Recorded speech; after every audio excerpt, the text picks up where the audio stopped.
two titans locked in history's deadliest chess match. When Caesar crossed the Rubicon in 49 BC, he ignited a civil war that would drench Rome in blood. Watch as the conqueror of Gaul outmaneuvers Pompey the Great across battlefields from Spain to Egypt. Experience the desperate clash at Pharsalus, where Caesar's veterans shattered Pompey's cavalry, and witness the betrayal that left the Republic's defender dead on an Egyptian shore. Though Caesar triumphed over every rival, his ultimate victory contained the seeds of his own destruction. Discover how one man's ambition forever transformed Rome.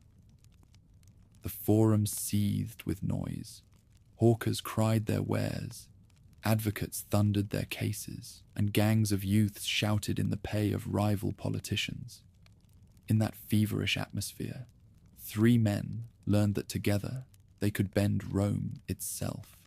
Gaius Julius Caesar, the conqueror of Gaul in the making, was still burdened by debt but armed with unmatched ambition.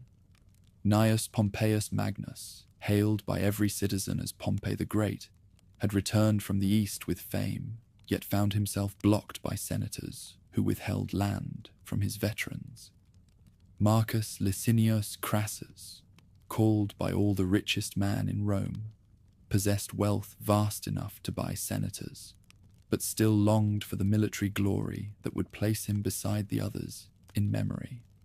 Their bargain, forged more in necessity than in trust, became the private compact later known as the First Triumvirate.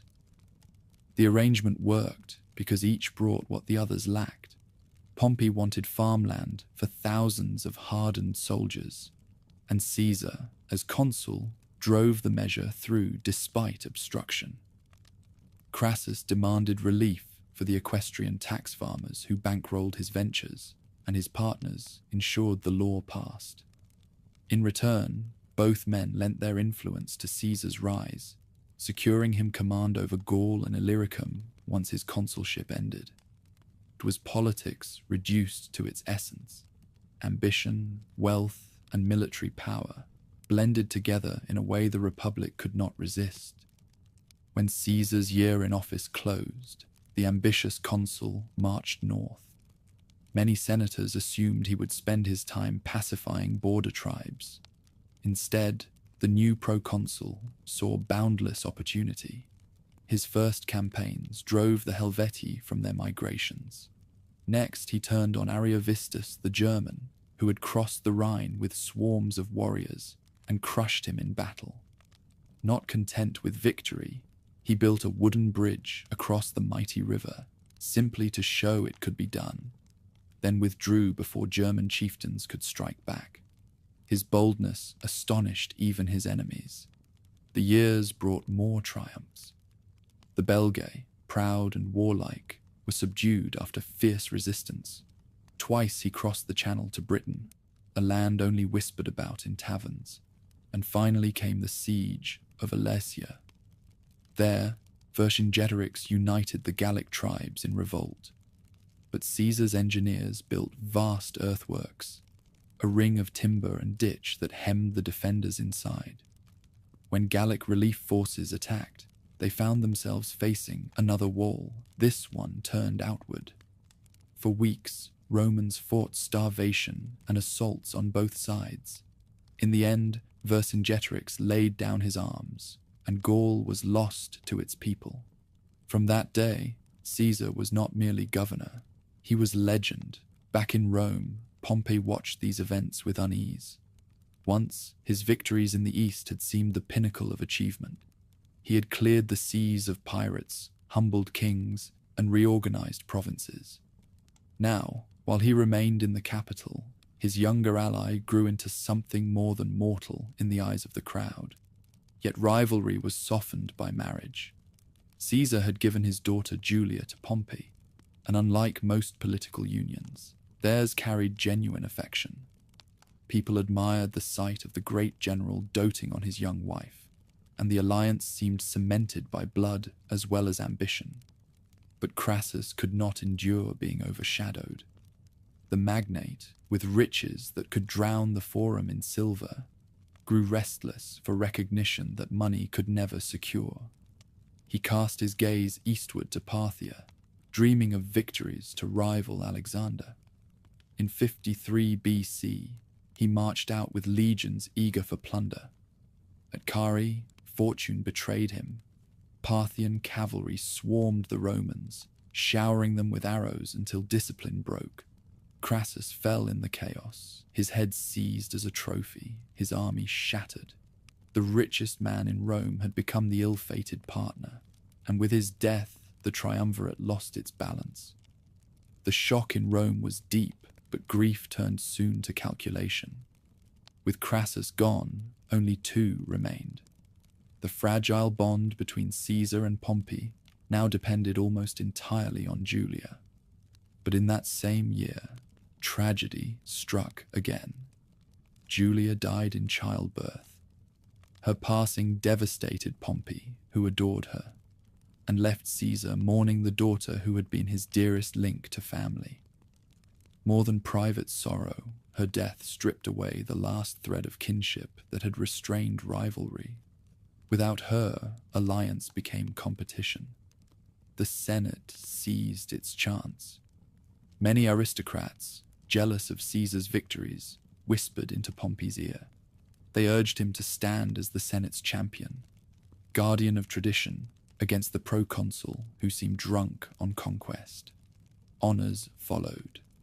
He married into the house of Metellus Scipio, a union that tied him firmly to the conservative elite.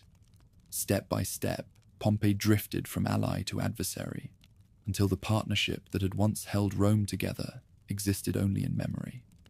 Meanwhile, couriers carried Caesar's dispatches from Gaul, read aloud before crowds eager for news. Each letter spoke of fresh victories, captives, and spoils. Ordinary Romans cheered, hailing him as the victor at Alesia, the general who shared their hardships. But senators muttered darkly. His term as governor would end. Then he would face indictments for corruption and illegal warfare. To return without soldiers meant humiliation, perhaps exile. To cling to his legions meant defiance of the Republic itself.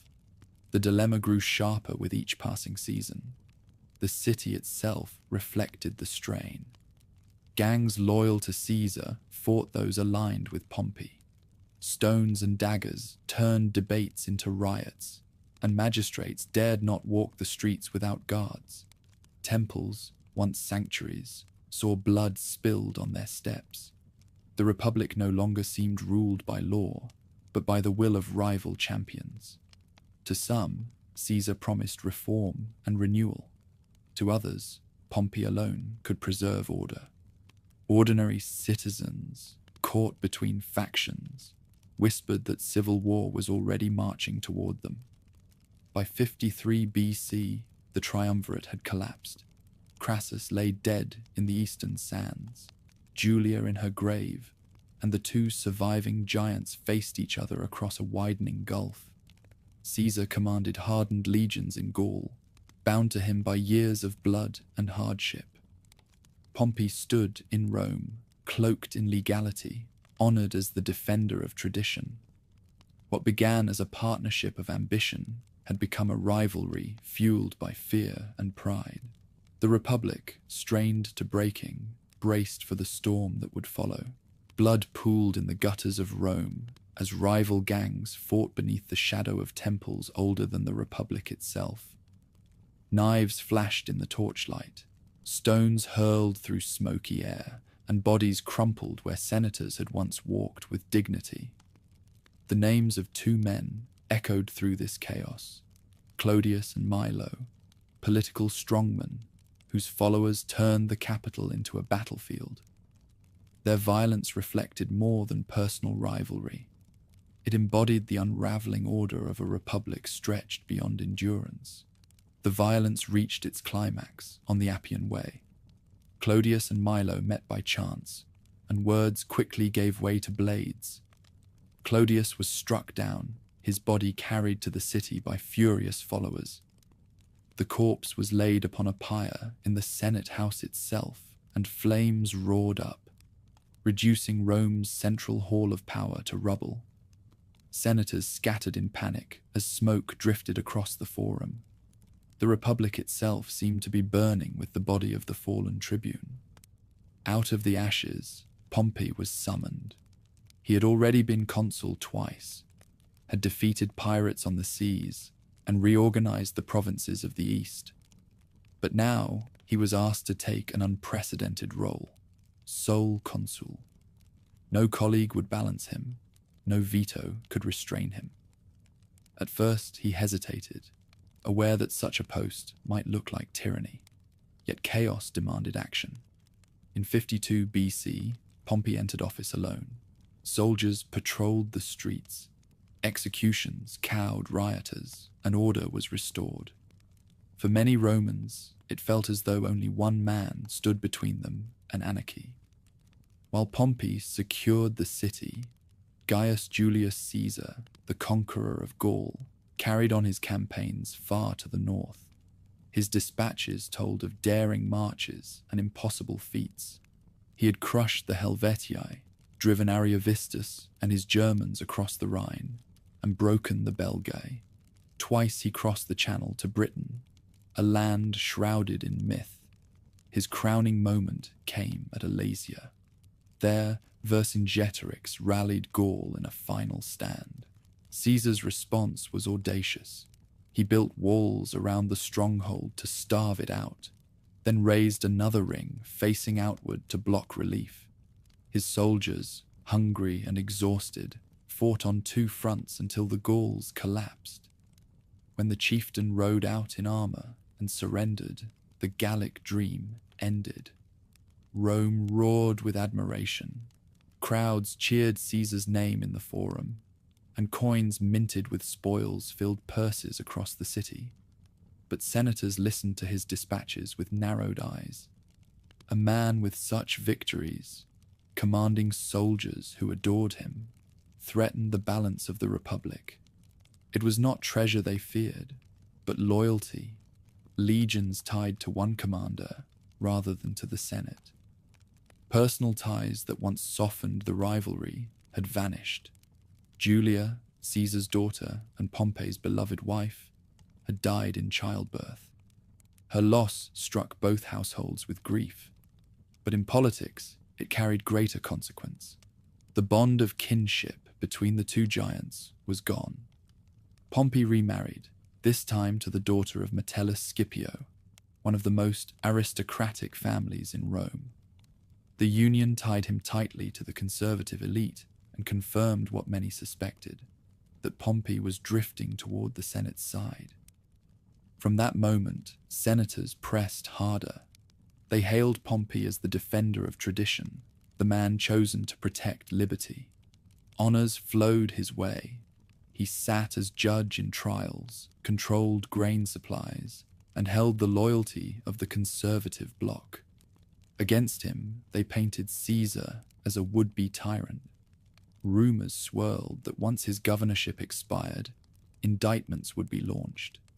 Charges of corruption, unlawful war, and even sacrilege. Caesar knew what awaited him. To return as a private citizen meant standing trial before enemies who had sharpened their knives for years. Exile or ruin loomed as certainty. His only shield lay in the men who had marched at his side.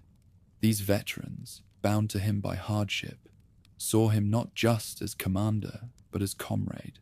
They remembered nights in the mud when he walked among their tents, mornings when he shared their rations, and battles where he fought in the front rank.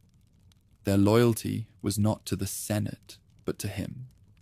The city felt the tension rising. Grain shortages set off riots.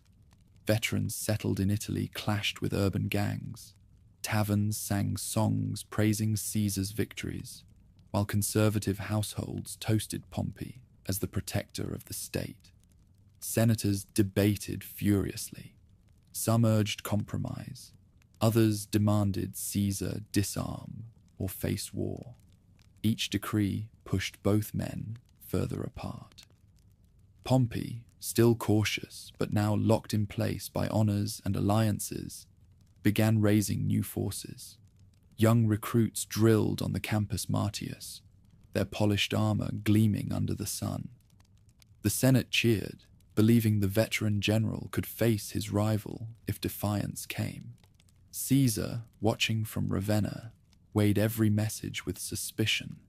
He had 10 seasoned legions at his command, men tested by Gaul, hardened beyond anything Pompey's recruits had endured. To surrender them was unthinkable.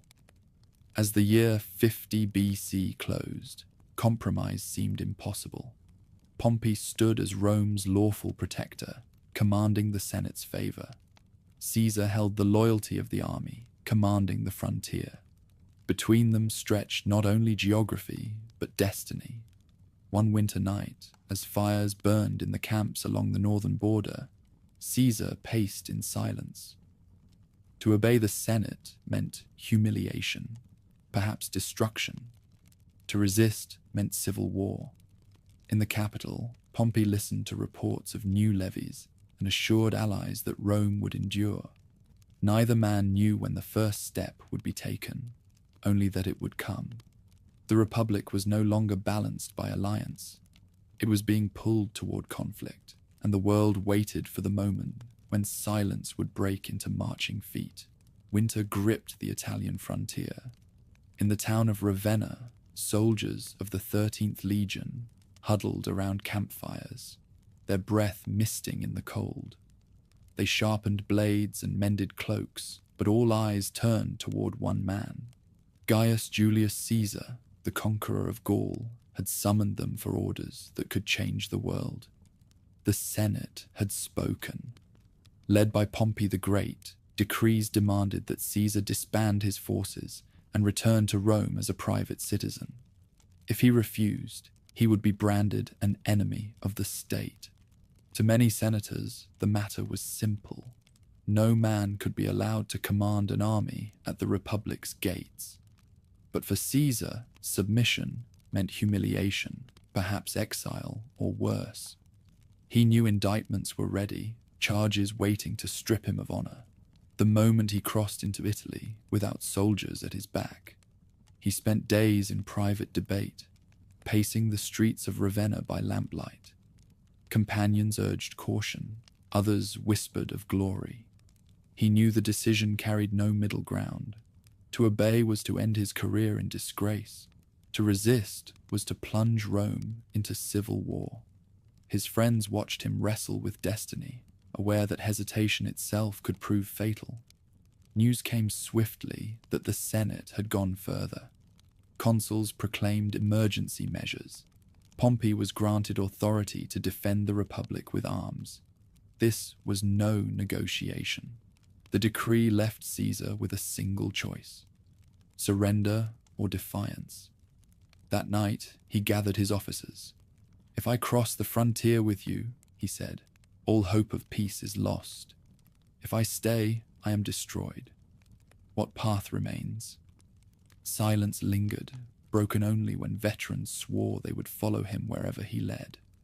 The frontier lay at the Rubicon, a narrow stream winding through fields under winter frost. By law, no general could lead troops across it into Italy. To do so was to declare war on the state. On that night in January 49 BC, Caesar rode to the river's edge. The water glistened in the moonlight, shallow yet impenetrable as fate itself. His horse halted, and he stared across as though into an abyss. Behind him, the 13th Legion waited in tense silence. Legend records his words. The die is cast. Whether spoken in Latin, Greek, or recalled later by admirers, the phrase carried the weight of finality. He urged his horse forward, splashing through the current. Standards followed, then ranks of soldiers, their boots breaking the icy surface. The Rubicon was crossed. The Republic had entered civil war. Panic erupted in Rome. Messengers raced ahead of the marching legions, spreading word that Caesar was coming. Senators packed wagons with treasure, scrolls, and family heirlooms. The city filled with cries of alarm. Many fled south to join Pompey, who quickly grasped the danger. He knew he could not face Caesar's veterans with untrained recruits. Rather than risk battle in Italy, he withdrew, leading magistrates and loyal nobles toward Capua and then Brundisium, where ships waited. Caesar advanced like a storm. Town after town surrendered without resistance. His reputation alone opened gates. To many Italians, he was not invader, but hero, the general who had brought treasure from Gaul, who had shown clemency to defeated foes, who promised reform against senatorial arrogance. Communities welcomed him with olive branches. Garrisons deserted Pompey's cause, choosing the side that seemed destined for victory. In days rather than months, Italy lay under his control. Not a pitched battle had been fought. He moved with breathtaking speed, pausing only to reassure citizens that he sought no vengeance. Decrees promised protection for property, safety for those who did not resist. This policy of clemency, whether born of calculation or conviction, weakened Pompey's position. Men saw that surrender brought mercy rather than death, and resistance melted away. Still, the masterstroke lay ahead. Pompey had concentrated his forces at Brundisium, preparing to sail east. Caesar pressed south, hoping to trap him before departure. Siege works sprang up around the harbour. Timber palisades stretched across the landward approaches, and soldiers worked day and night to seal the port. But Pompey still commanded the sea. His fleet dominated the Adriatic, and under cover of night, ships carried his men across the water. When dawn came, Caesar gazed upon an empty shoreline. The enemy had slipped away, leaving Italy behind. Though frustrated, he knew the outcome was remarkable. In a matter of weeks, he had taken the heartland of the Republic without bloodshed. Senators had fled, Pompey had withdrawn, and Italy itself was his. To his soldiers, the conquest seemed effortless, but to their commander, it marked only the beginning. Pompey would not remain idle.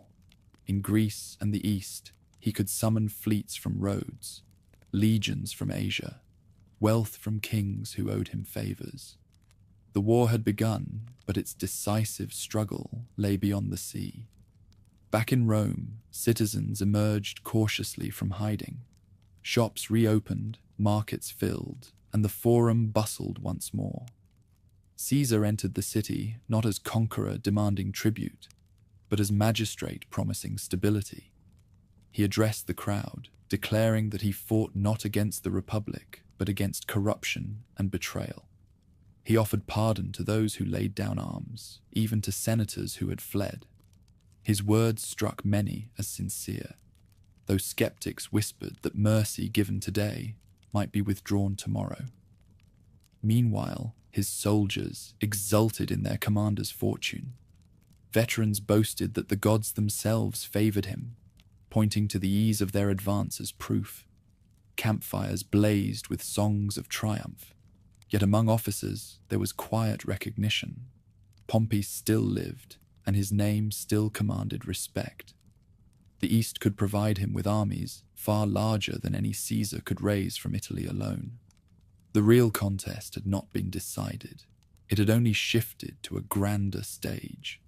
For now, Caesar prepared.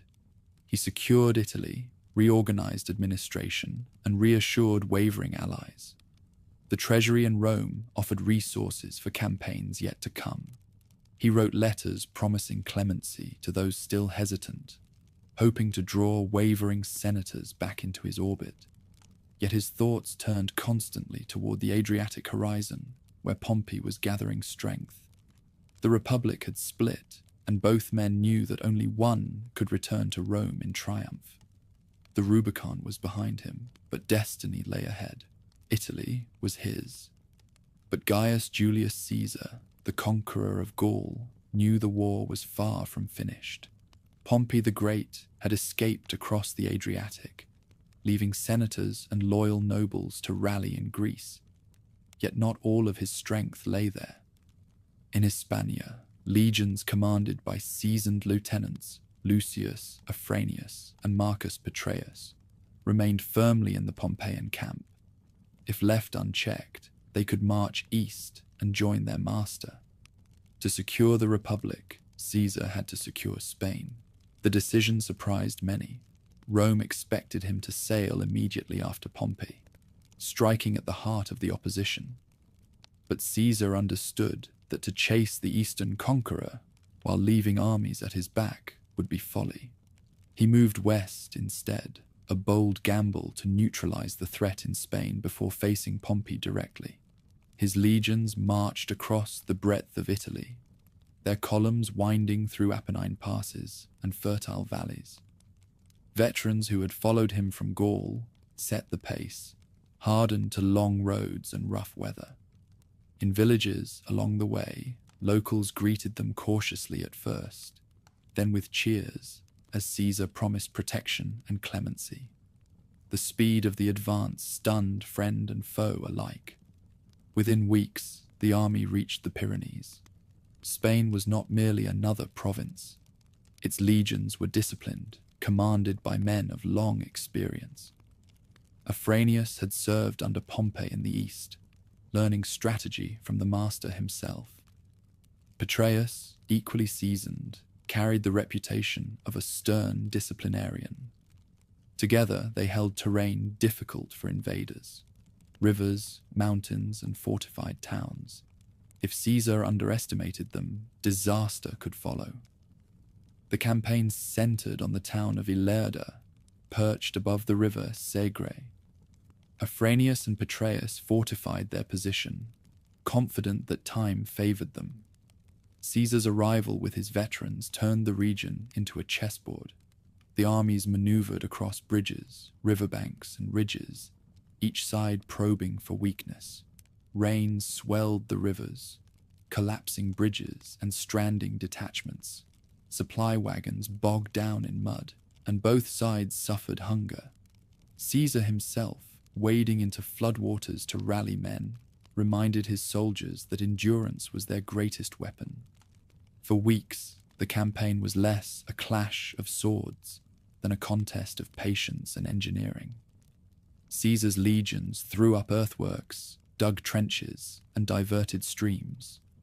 Gradually, he cut off his opponents from food and communication. Afranius attempted to break free, marching his men across open plains, but Caesar shadowed them relentlessly. Skirmishes erupted, yet no decisive battle came. The veterans of Gaul hemmed the Pompeian troops until despair crept through their camp. Finally, surrounded and short of supplies, Afranius and Petreius had no choice. They sought terms. Many expected Caesar to order slaughter. Civil war often meant no mercy. Instead, he chose clemency. Officers were dismissed, soldiers disarmed, but lives were spared.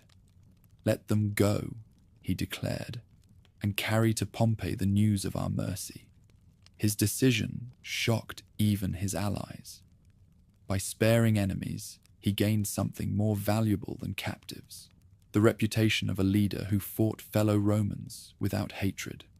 The surrender at Ilerda became a masterstroke. Spain, which had threatened to erupt in resistance, lay quiet. The legions once sworn to Pompey returned to their homes, leaving the proconsul free to focus on the greater struggle. Word of his leniency spread quickly. Some hailed it as magnanimity. Others, especially senators across the sea, called it dangerous theatre. Yet for Caesar's cause, it was priceless. Each spared soldier carried a story back to Pompey's camp, that their enemy did not thirst for Roman blood, but for reconciliation. After the conquest of Hispania, Caesar marched toward Italy, halting at Massilia, the Greek-founded city we call Marseille, which had thrown in with Pompey. Defiance there sparked a siege. Fleets clashed in the harbour, engines battered the walls, and defenders hurled missiles from above. The fight would not end quickly, yet he could not linger. Rome called, and Greece remained in Pompey's grip. Crossing back through the passes of the Alps, Caesar entered Italy once more. He did so not as a fugitive, but as master of the peninsula and victor of Spain. The Senate's decrees, once aimed at destroying him, now looked hollow. Citizens greeted him with cheers, veterans clamored for rewards, and magistrates dared not oppose his authority. He moved swiftly toward Rome itself, where the treasury stood locked, guarded by those who claimed he had no right to touch it. When he entered the city, he sought to calm rather than terrify. To the people he promised stability. To the senators still present, he offered clemency. Yet his words were balanced with decisive action. The treasury's locks were broken, its gold seized to fund campaigns ahead. Grain supplies were secured, and debt relief promised. Then, in a dramatic gesture, Caesar accepted the title of dictator, but only for 11 days. Just long enough to preside over elections and confirm his authority as consul once again. By resigning quickly, he signaled that dictatorship would not become his permanent mask. At least not yet. The stage was set for the confrontation all had awaited. Pompey remained across the sea, gathering fleets from Rhodes and Crete, legions from Asia, and gold from Eastern kings. He stood as champion of the Republic, backed by senators and nobles who claimed to defend liberty. Caesar now controlled Italy and Spain, commanded hardened veterans, and carried the momentum of astonishing victories. Both men prepared for a clash that would determine Rome's future. When Caesar returned from Spain, his power stretched from the Alps to the Pyrenees. Yet one city still defied him. Massilia, modern Marseille, stood proudly on the Mediterranean coast, a wealthy Greek colony with centuries of independence. Its people, claiming neutrality, had thrown their support behind Pompey the Great, opening their harbours to his fleet and refusing Caesar's authority. For the conqueror of Gaul, this defiance could not be ignored. He marched south and found the city's walls bristling with defenders. Ships crowded the harbour, supplied by Pompeian allies. To storm Massilia outright would mean heavy losses, and time pressed him to return to Rome. So he entrusted the siege to two of his lieutenants, Decimus Brutus and Gaius Trebonius, while he himself moved northward to secure Italy and prepare for the greater war. The siege that followed became a contest of ingenuity. Roman engineers constructed towering siege machines, rams, towers, and covered galleries that crawled toward the walls under barrages of stones and flaming arrows. The Massilians answered with their own devices, catapults that hurled rocks the size of millstones, pots of pitch set alight, and grappling hooks to drag siege works into ruin. Naval battles erupted in the harbour as Caesar's hastily assembled fleet clashed with experienced sailors from Pompey's camp. Decimus Brutus, though young, proved daring.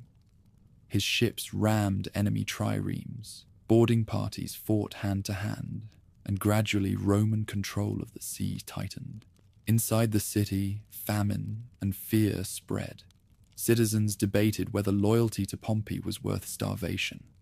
Some urged surrender, others defiance. The siege dragged on, months passing, while the broader war raced ahead. At last, with supplies exhausted and hope gone, the city yielded. Caesar's clemency again surprised many.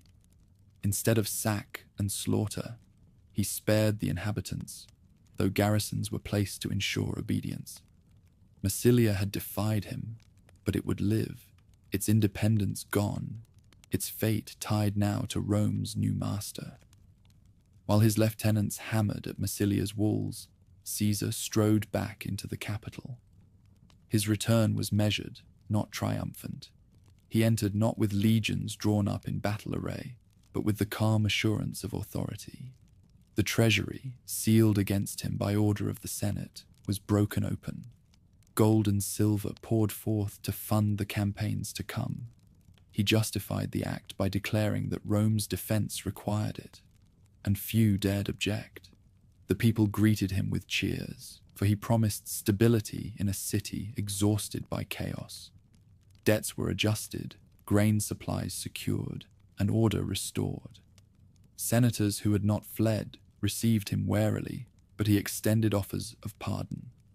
Many distrusted his words, yet some accepted, calculating that resistance was futile. His message was clear. He sought not vengeance, but unity, though unity under his command. In a calculated gesture, Caesar accepted the title of dictator. But unlike Sulla, who had wielded the office for years, he held it only long enough to organize elections. Within weeks, he resigned, having secured the consulship for himself and loyal colleagues. The move disarmed critics. By discarding supreme power almost as soon as he received it, he appeared to act not as tyrant, but as statesman. Yet the symbolism was unmistakable. The Republic's highest offices now bent to his will. With authority consolidated, he turned his gaze eastward. Pompey had escaped, gathering forces in Greece. Fleets from Rhodes, Crete, and Egypt carried his banners. Kings sent gold and men, eager to prove loyalty to the man the Senate hailed as defender of liberty. By contrast, Caesar commanded veterans hardened by a decade of war, but lacked ships to cross in pursuit. The coming struggle would not be decided quickly, and before confronting his rival, he needed to secure every corner of Italy and the western provinces. In the Forum, citizens debated openly. Some claimed Caesar's clemency showed he sought reconciliation, not domination. Others warned that his mercy was only mask, that once Pompey was crushed, the Republic would follow. Meanwhile, his soldiers cared little for politics. They had marched with him through Gaul, faced hunger at Alesia, and now watched as their commander held Rome itself. To them, his authority was natural, his destiny unquestioned. The Senate, diminished and scattered, offered little resistance. Those who had followed Pompey cursed Caesar as traitor. Those who remained in the city swore loyalty, hoping to preserve influence under his rule. Magistrates carried out his decrees, and for the first time in months, life in Rome seemed stable. Markets reopened, theaters filled, and farmers returned to their fields. The shadow of civil war lingered, but for ordinary citizens, the presence of one strong leader brought a measure of calm. Still, beneath the surface, preparations for the next act of war gathered pace. Caesar ordered shipyards along the Italian coast to build fleets. Messengers sped across provinces, summoning reinforcements. Officers drilled recruits in fields outside the city. In taverns and households, whispers spread of the coming confrontation. Everyone knew the storm would break, not in Italy, but in Greece, where Pompey gathered his host. As winter approached, news arrived from Massilia. The city had finally surrendered. Its defiance ended. The way west was secure. Caesar praised his lieutenants for their success and turned his attention fully to the east. He had taken Italy without bloodshed, subdued Spain through strategy, pacified a rebellious city, and held the consulship once more. Step by step, he had tightened his grip on power. But the decisive contest still waited across the Adriatic, where Pompey the Great stood at the head of senators, nobles, and allied kings. For now, Rome rested uneasily. Citizens enjoyed a fragile peace.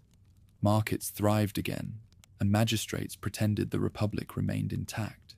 But everyone knew the truth. Caesar and Pompey had yet to face one another. The duels in Spain, the siege at Massilia, the seizure of the treasury, these were preludes. The real war was gathering far away, and when it came, it would decide not just who ruled, but what Rome itself would become. Pompey the Great stood on the deck of a Rhodian trireme as it cut through the winter seas. Behind him stretched a convoy of ships carrying senators, magistrates, and noble families who had fled Rome in haste. He had chosen not to defend Italy against the advance of his rival. Instead, he withdrew across the Adriatic, confident that the East, long a source of his triumphs, would supply the men and resources to restore his fortunes. The gamble was shrewd. In Greece and Asia Minor, Pompey's name still commanded reverence. He had cleared the seas of pirates, humbled Mithridates, and reorganized kingdoms into obedient provinces. Kings remembered his favor. Cities recalled the prosperity he had brought. When word spread that he was gathering forces, allies responded with enthusiasm. Fleets came from Rhodes and Crete, ships from Achaia and Macedonia. Envoys from Egypt promised grain, while Eastern princes offered tribute. In camp, the scene resembled both a military muster and a senatorial session. Cato, Metellus Scipio, Cicero, and dozens of others crowded Pompey's headquarters, their purple-bordered togas, a reminder that this was more than a general's camp. It was the Republic in exile. They hailed him as the defender of liberty, the man chosen to preserve Rome from tyranny. With their voices behind him, Pompey's authority carried legitimacy Caesar could not match. The mustering of troops began immediately. In Epirus, Thessaly, and Macedonia, raw recruits gathered under veteran officers. Camps rose swiftly, their ditches deep and palisades sturdy. Daily drills hardened the inexperienced. Marches under full load, spear practice until arms ached, mock battles that raised clouds of dust over the plains. The sound of trumpets echoed through valleys once quiet, and farmers watched as their fields filled with soldiers learning the Roman art of war. The contrast between the armies could not have been sharper. Across the Adriatic, the conqueror of Gaul commanded veterans who had followed him for 10 years, through rain-soaked forests and desperate sieges. Their discipline needed no rehearsal. Pompey, however, possessed something his rival lacked: command of the sea. With fleets at his disposal, he controlled the Adriatic, blocking crossings and ensuring supplies flowed freely to his own camps. Naval supremacy meant that he could choose the time and place of battle, while Caesar's men, however skilled, remained stranded unless ships could be built or captured. Pompey took no chances. Though praised as daring in his youth, he now showed the caution of experience. He ordered fortifications at every harbour, stationed ships along key routes, and placed guards on mountain passes.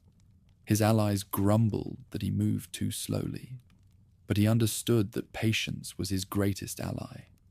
Every month that passed increased his numbers, while time eroded Caesar's resources. The Senate in exile played its part as well.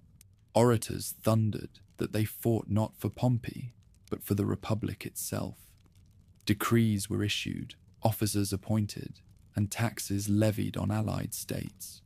To the recruits, the presence of senators lent solemnity to their cause. They believed they fought for the survival of Rome's traditions, not simply the ambition of one man. Whether that belief endured in battle was another matter, but it gave purpose to the long months of preparation. By spring, the army in Greece had swollen to immense proportions. Some sources claimed 40,000 infantry and 7,000 cavalry, though numbers varied. What mattered was the sense of scale. Fields that once held sheep now bristled with tents. Foreign contingents marched under their own standards, mingling with Roman cohorts. Princes from the east rode proudly at Pompey's side, eager to show loyalty. At reviews, the lines stretched further than the eye could follow, and senators nodded in satisfaction. Surely such a force could not be defeated.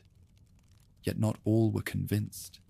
Veterans who remembered the discipline of Caesar's legions whispered that numbers alone could not win battles. They pointed to Spain, where Afranius and Petreius had surrendered despite advantage, and to Massilia, which had fallen after months of siege. Pompey listened but dismissed their concerns. He believed that his superior cavalry, drawn from noble houses and allied kings, would overwhelm Caesar's foot soldiers when the clash finally came. Meanwhile in Italy, Caesar moved with restless energy. Shipyards along the coast rang with hammers as carpenters built fleets from raw timber. Recruits drilled under centurions, and dispatches urged allies to remain loyal. Yet for all his efforts, he could not disguise his disadvantage at sea. Each attempt to cross the Adriatic faced the wall of Pompey's navy. Frustration grew among his men, though their devotion never wavered. They trusted that their commander would find a way. Reports of Pompey's strength trickled back to Rome, carried by merchants and envoys. Citizens whispered of vast camps across the sea, of senators scheming for his victory, of kings pouring treasure into his coffers. Some took heart that resistance endured, while others feared the war would soon consume them. Markets reopened under Caesar's order, but taverns buzzed with guesses about when and where the giants would clash. In Pompey's camp, the atmosphere mingled confidence with unease. Senators debated endlessly, urging immediate battle or counseling delay. Younger officers, eager for glory, begged to be unleashed. Older men remembered the slaughter of civil wars past and advised patience. Pompey walked among them, outwardly calm, his cloak wrapped tight against the evening chill. He knew his decision would decide the Republic's fate. As summer approached, he reviewed his legions on the plains of Thessaly. Trumpets sounded, standards dipped, and thousands of soldiers marched in precise formation. Senators cheered, convinced that victory was inevitable. Pompey raised his hand, acknowledging their acclaim, yet his mind weighed the dangers. His rival commanded fewer troops, but ones hardened by years of struggle. Discipline and loyalty, not numbers, might determine the outcome. Still, he believed fortune favored him. He had fleets, allies, resources, and legitimacy. His rival had daring and veterans, but dared not cross openly while the Adriatic remained closed. Time, Pompey told himself, was on his side. Winter seas crashed against the coast, as Caesar, the conqueror of Gaul, prepared the boldest gamble of his life.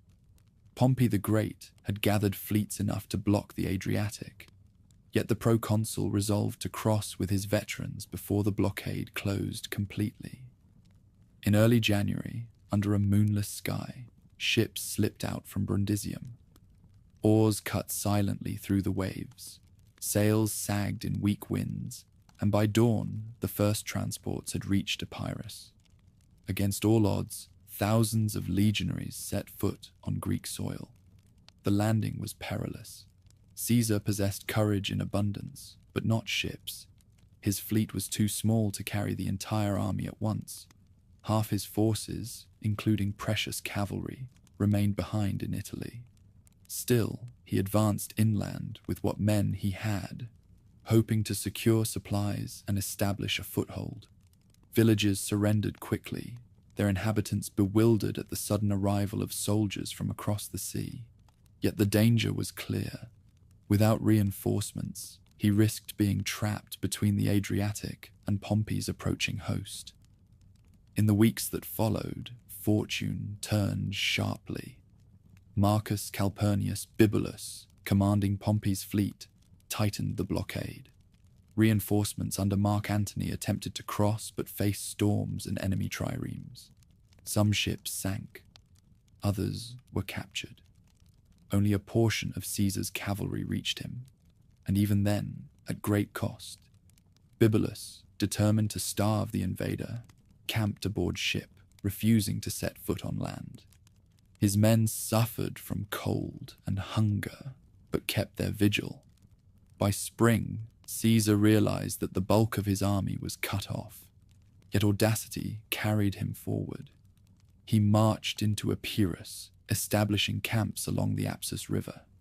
Pompey advanced cautiously, his larger force shadowing the invader. For months, the armies maneuvered across valleys and ridges, each probing the other, neither willing to risk decisive battle. Skirmishes erupted over foraging parties, but the clash both sides expected never came. Caesar, short of cavalry and supplies, avoided open ground. Pompey, commanding superior numbers, hesitated to attack fortified veterans. The campaign became a test of nerves. At last, the two giants confronted one another near the city of Actium, a coastal stronghold that controlled vital supply routes. Pompey seized the port, securing grain and access to the sea. Caesar, unwilling to yield, devised an audacious plan. He would encircle his enemy. With astonishing speed, his legions began building earthworks stretching for miles, a chain of walls and ditches intended to pen Pompey against the shore. Observers marveled that soldiers who had marched for years could still labor with such energy. Timber was felled, towers erected, trenches dug. Slowly the cordon tightened. The maneuver astonished the world. That one general would dare to besiege another, when both commanded entire armies, seemed madness. Yet Caesar's veterans believed nothing impossible. They drove stakes into frozen soil, hauled stones for ramparts, and endured hunger as rations dwindled. For a time, Pompey himself seemed uncertain. His men, confined between the sea and enemy works, grew restless. Rumors spread that famine would force surrender. Senators in his camp muttered anxiously, fearing that the master of the Republic might be undone by engineering rather than battle. But fortune shifted again. Cavalry from allied kings swelled Pompey's ranks, letting him hammer weak points in the enemy's lines. Skirmishes grew into pitched battles, one nearly capturing an entire cohort before Caesar rallied the defense. Hunger wore down his men, supplies scarce in the barren hills. The besieger now risked becoming the besieged. The crisis came in midsummer. Pompey launched a full assault on a vulnerable sector of the works near the sea. Towers fell, trenches were flooded, and cohorts were cut down as they struggled to hold. Caesar ordered counterattacks, but the weight of numbers overwhelmed his defense. Thousands fell, prisoners were taken, and panic spread through the camps. For the first time in the war, Caesar's veterans tasted serious defeat. He ordered a withdrawal inland, abandoning the great lines that had astonished the world. The retreat was disciplined, but morale wavered. Around campfires, soldiers muttered that fortune had turned. Supplies were scarce, and the enemy now marched in triumph. Yet Caesar refused despair. Addressing his men, he reminded them of past hardships. At Alesia, we starved, but endured. In Spain, we forced surrender without battle. The Republic cannot be saved by fortune alone. It must be saved by courage. His words rekindled devotion. Even in setback, his charisma bound the army together. Pompey's victory at Dyrrhachium could have been decisive. His officers urged immediate pursuit, certain that a fleeing enemy could be destroyed. But caution restrained him. Perhaps remembering disasters of rash commanders, he chose not to press too hard. Caesar's legions retreated in good order, regrouping beyond Thessaly. The respite proved crucial. Had Pompey struck harder, the war might have ended in Greece that summer. For now, both sides paused. Caesar licked his wounds. gathering reinforcements and foraging for supplies.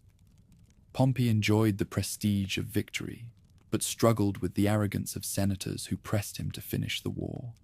Each knew the struggle was not over. Actium had shown that even Caesar could be beaten, yet it also revealed Pompey's hesitancy to exploit success. As autumn approached, both armies turned their eyes inland. Thessaly, rich in grain and open plains, beckoned. There, far from the coasts and fleets, the final reckoning would come. For now, the fields around Actium lay scarred with trenches and ramparts, mute witnesses to a campaign of audacity, endurance, and missed opportunity. The fortifications at Actium lay silent now, their trenches filled with weeds, their timber works collapsing into the soil. For months, Caesar, the conqueror of Gaul, had tried to pen in Pompey the Great along the Adriatic coast. Instead, he had been forced to abandon the effort after a costly reverse. His veterans, long unaccustomed to defeat, marched inland with grim faces, yet their retreat did not break them. Hardened by a decade of campaigns, they placed their trust in the commander who had led them from the forests of Gaul to the gates of Rome. The road east carried them into Thessaly. Here the landscape changed. Fertile plains spread wide, watered by rivers and dotted with villages. The soil was rich, the climate gentle, and for the first time in weeks, the men could eat more than meager rations. Farmers watched from a distance as cohorts tramped through their fields, shields glinting in the sun. Grain was seized, mills turned day and night, and the hungry legionaries regained their strength. The memory of Actium still haunted the camp, but bellies full of bread steadied nerves as surely as speeches. Pompey followed with deliberate caution. In his camp, senators and nobles exulted in the recent victory and pressed for a final blow. "Strike while the usurper reels," they urged. Young aristocrats, eager for renown, mocked their commander's restraint. They claimed that Caesar's men were already broken, that one sharp battle would end the war. Pompey listened, but did not bend. He had seen too much of war to underestimate an enemy who had marched undefeated for so long. His strategy remained simple: avoid rashness, cut off supplies, and let hunger destroy the intruder. Weeks stretched into months. Across Thessaly, the two armies shadowed one another, moving from river to river, plain to plain. Skirmishes erupted over foraging parties. Smoke rose from burning farms. Villagers fled to the hills as their fields were stripped bare. Neither side wished to risk a full engagement, yet neither could disengage. Caesar's men endured long marches, often to find their enemy encamped on the next ridge. Pompey's troops, flush with numbers, grew impatient at endless maneuvers. In Caesar's camp, anxiety festered. Supplies dwindled as the countryside was scoured. Men recalled the hunger of Alesia, when they had held out against a host of Gauls. Once again, survival depended on endurance. Their commander walked among them each evening, speaking not as distant master, but as comrade. He ate their bread, shared their tents, and reminded them of victories snatched from hardship. "We have known worse," he told them. "This war will end, not in hunger, but in triumph." His confidence steadied them, though doubt lingered. Meanwhile, in Pompey's headquarters, the Senate in exile grew restless. Cato thundered that delay dishonored Rome. Cicero wrote of weariness at endless councils. Noble youths clamored for battle, boasting that Caesar's army would scatter at first charge. Pompey weighed their words against his own judgment. To wait meant safety, but it also risked losing the momentum won at Actium. Senators muttered that caution masked weakness. At last, pressed from all sides, he resolved to give battle. The chosen ground lay near the town of Pharsalus. Wide, level plains stretched beneath the summer sun, perfect for deploying cavalry, the arm in which Pompey held overwhelming superiority. Rivers provided water, fields offered space for camps, and roads led easily to supply lines. Confident, he marched his men there and raised fortifications. Standards rose above new ditches, trumpets sounded, and the plain became an arena where destiny would be tested. Caesar advanced with determination. To retreat further would sap morale and embolden the Senate's champions. His soldiers, though fewer, longed for a chance to wipe away the shame of Actium. They marched into Thessaly with banners high, their battered shields shining from fresh polish. At Pharsalus, they established camp opposite their enemy, close enough to hear trumpet calls and taunts drifting across the plain.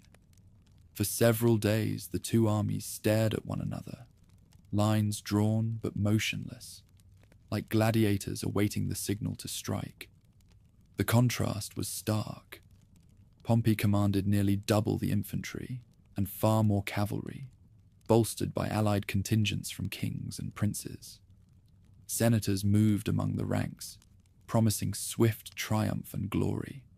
Caesar's force was smaller, his cavalry dangerously thin, yet his legions were veterans of Gaul, men who had endured winters in the forests and sieges against impossible odds. Their confidence came not from numbers, but from 10 years of shared struggle under a leader who had never abandoned them. On the eve of battle, both generals addressed their troops. Pompey promised certain victory. He assured his soldiers that his horsemen would sweep the field and crush the enemy flank. He pointed to the senators watching from camp, declaring that all of Rome's honor rested on their arms. Across the plain, Caesar spoke in measured tones. "Before us," he said, "stand men who call themselves defenders of the Republic. Behind us lies only hunger and exile. One battle decides everything. Let us show them the courage that has carried us from Gaul to here." His words were not elaborate, but his men felt their weight. They had no retreat, no second chance, only victory or ruin. That night, campfires dotted the plain like fallen constellations. Songs rose from the tents, prayers were murmured, and weapons polished for the morning. Veterans remembered past campaigns. Recruits trembled at the unknown. Some wrote hurried letters, others sharpened blades until sparks flew. The air itself seemed taut, heavy with anticipation. Dawn came, clear and hot. Trumpets blared, standards lifted, and legions moved into position. Dust billowed as ranks formed, shields locked, and cavalry mounted. On one side stood Pompey the Great, champion of the Senate, master of fleets and allies from across the east. On the other stood Caesar, the conqueror of Gaul, leading veterans hardened beyond imagining. Between them stretched the plain of Pharsalus, soon to be seared into history as the ground where the Republic's fate would be decided. Morning mist clung to the fields of Thessaly as two armies formed for battle. Across the plain of Pharsalus, thousands of shields caught the rising sun, a blaze of bronze and iron stretching from riverbank to hillside. The moment Rome had dreaded for years had come. Pompey the Great stood with the Senate at his back, commanding the larger force. Opposite him, Caesar, the conqueror of Gaul, arranged a smaller but hardened host that had marched with him from the forests of the north to the gates of Greece. The disparity was plain to see. Pompey's infantry nearly doubled his opponents, and his cavalry outnumbered them several times over. Allied kings and princes swelled his ranks with horsemen renowned for their speed. Standards waved above a mass of men, confident that sheer numbers would crush a worn enemy. Senators, robed in purple-bordered togas, moved among the ranks, assuring the soldiers that victory meant not only triumph, but the salvation of the Republic. Caesar's army was thinner, his cavalry a fraction of the enemy's, yet discipline bound them together.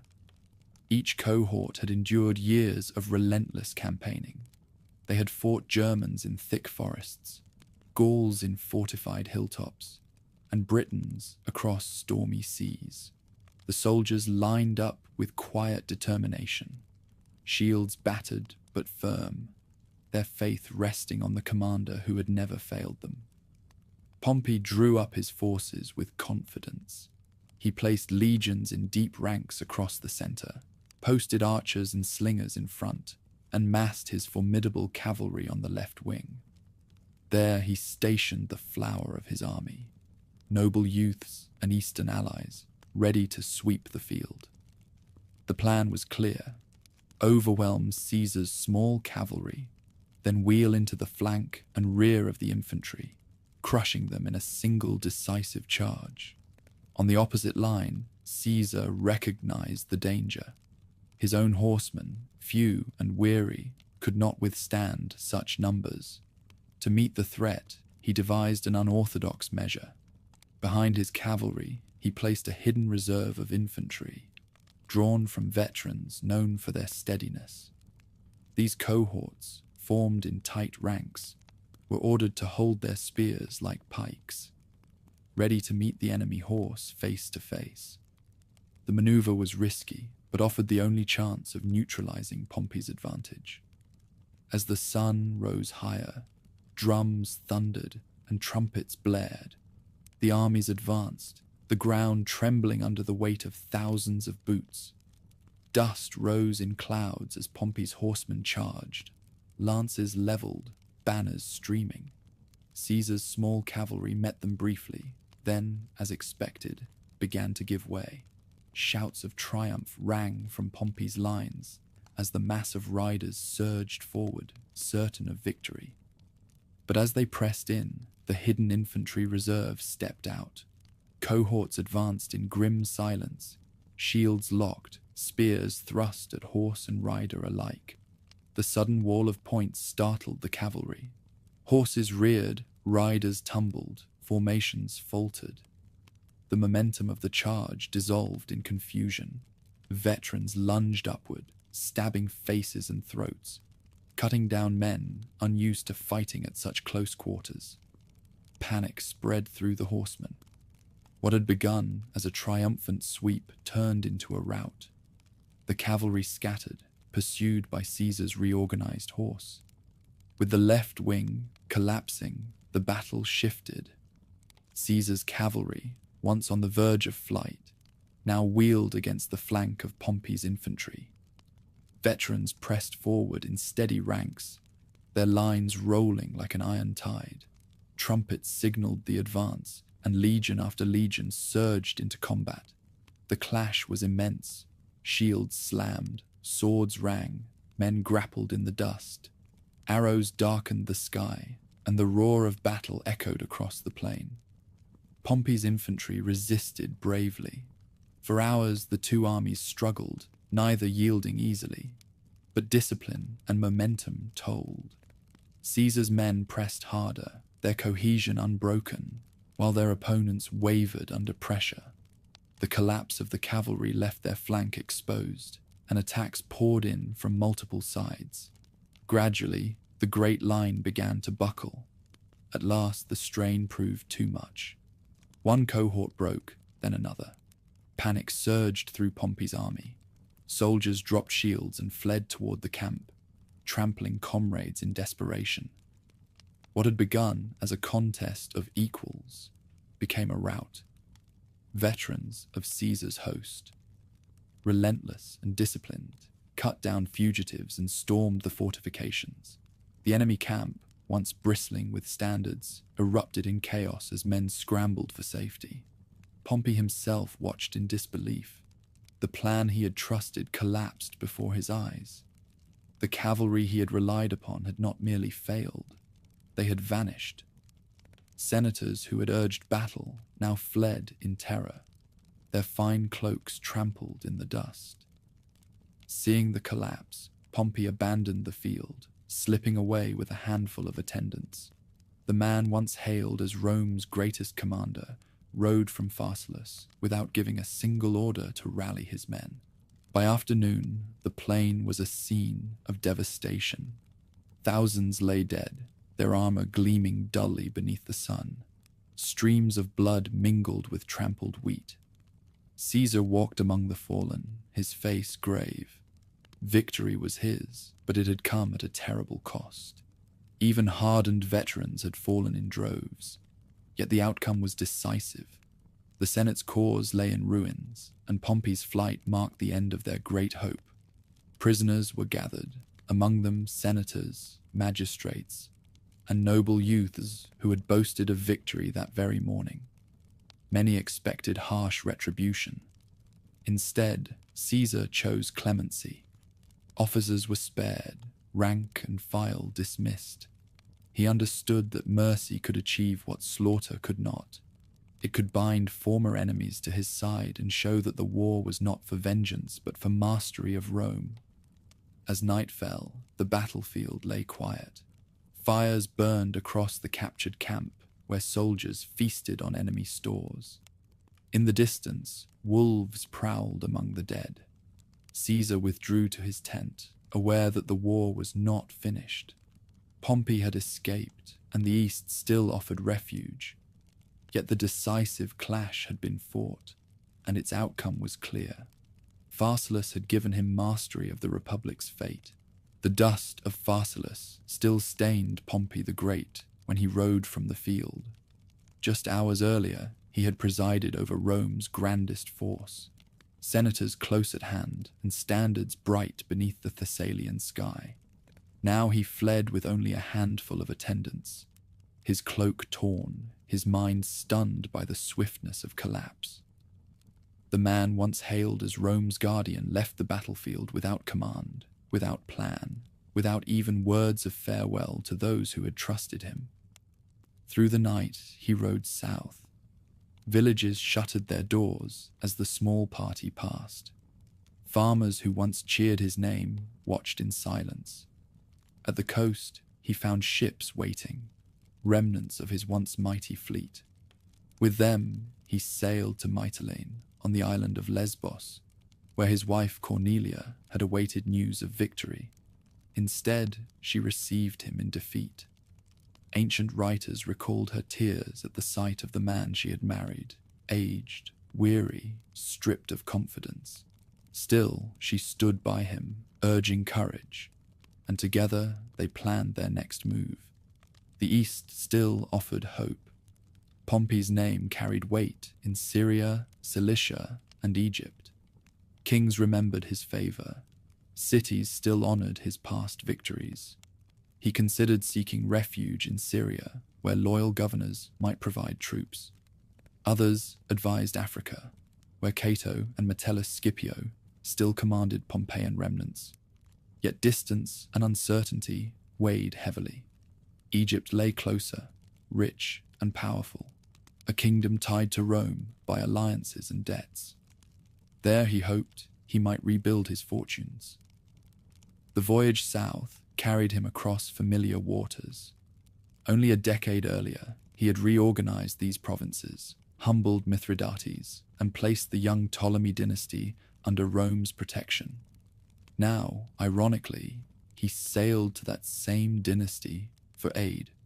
Beside him, Cornelia looked out across the sea, silent but resolute. Their few companions whispered of fortune's cruelty, that the man once master of the Mediterranean now clung to exile and foreign favor. Egypt itself was no stranger to turmoil. On the Nile's throne sat Ptolemy XIII, a boy barely into adolescence, guided by ambitious courtiers and regents. His elder sister Cleopatra, once co-ruler, had been driven into exile. The court seethed with intrigue, factions jostling for dominance. To them, Pompey's sudden arrival posed a dilemma: aid him and risk the wrath of Caesar, whose legions had triumphed at Pharsalus. Reject him and risk losing the goodwill of Roman senators who still resisted. Councils met in haste at Pelusium, the great port of the eastern delta. advisors weighed their options. Some argued that to welcome Pompey would be to stand with tradition, with the Republic's Senate, and perhaps secure his protection in return. Others warned that Caesar, flushed with victory, would soon arrive and punish any who harbored his rival. The regents resolved on a grim solution. They would eliminate Pompey and present his death as a gift to Caesar. In their eyes, betrayal promised safety. As Pompey's small fleet anchored off the Egyptian coast, he saw soldiers gathering on the shore. Among them were men he had once commanded years before, now serving as mercenaries for the Ptolemaic court. From a distance, it seemed welcome. Boats were launched to ferry him ashore. The veteran commander, weary and trusting, prepared to disembark. Cornelia, sensing danger, begged him to remain aboard, but pride and hope guided his choice. In foreign lands, he insisted, a man must trust others. With that, he stepped into the skiff that would carry him to his fate. The boat pushed through shallow waters, Egyptian soldiers rowing silently. Pompey sat cloaked, his expression grave. Beside him, an old veteran named Septimius, once his subordinate in campaigns past, looked on without warmth. As the skiff reached shore, Pompey rose to greet the men awaiting him. In that moment, Septimius drew his dagger and struck. Blades followed. The conqueror of the east fell upon the sand, blood mingling with the Nile's tide. Without ceremony, his body was left where it lay, his severed head taken as proof. From the ship, Cornelia watched in horror. She saw her husband cut down before her eyes, powerless to intervene. The sailors turned their vessel back to sea, carrying her away in grief and despair. Thus ended the life of the man once hailed as Rome's greatest general, betrayed not by enemies in battle, but by supposed allies seeking favor. When Caesar reached Egypt weeks later, the Ptolemaic court presented him with the grisly trophy. Advisors expected gratitude. Instead, he recoiled. Ancient writers recorded that he turned his face away, weeping at the sight of his rival's head. For all their conflict, Pompey had once been his ally, his son-in-law, his partner in rule. To see him murdered, unarmed and abandoned, struck a chord deeper than triumph. To Caesar, it was not victory, but tragedy. The news reverberated through the Mediterranean. Senators still at large mourned or cursed, depending on their loyalties. To some, Pompey's death meant the end of the Republic's last defender. To others, it removed a rival who might have prolonged civil war. In Rome itself, citizens received the tidings with awe. The man who had cleared the seas of pirates, reorganized the East, and filled the treasury with spoils had died on a foreign shore, not in the forum or on the battlefield, but cut down like a fugitive. For Caesar, the death of Pompey solved one problem but opened another. Instead of securing peace, it drew him into Egypt's tangled politics. The regents expected gratitude for their deed, but they had miscalculated. Caesar mourned the fallen general, then turned his gaze upon the divided kingdom that had dared to spill Roman blood on its own soil. Cleopatra sought his favor. Her brother's advisors sought his support, and soon Egypt itself would become the stage for further war. But at Pelusium, the sand held the final chapter of Pompey's long career. Born to privilege, he had risen to command legions before his beard had grown. He had celebrated triumphs in 3 continents, humbled kings, and stood as Rome's greatest general before Caesar's star rose. His name had been spoken in awe from the Atlantic to the Euphrates. And yet, in the end, he died on a lonely shore, abandoned by fortune, his fate decided by frightened courtiers who sought advantage in betrayal. The man who once believed he carried the Republic's destiny had fallen, and with him vanished the last hope of those who thought Pompey's victory could preserve tradition. Rome's fate now rested entirely in the hands of Caesar, the conqueror of Gaul, who wept for the rival he had defeated but not destroyed. The death of Pompey the Great had left Egypt's rulers confident they had secured Caesar's gratitude. Courtiers believed they had removed his rival and presented a gift that would earn them Rome's favor. But when the conqueror of Gaul arrived in Alexandria and was shown the severed head of the man who had once been his ally, son-in-law, and greatest rival, he turned away in visible grief. Tears, witnesses said, filled his eyes. Mercy or cruelty on the battlefield was his choice, but treachery repelled him.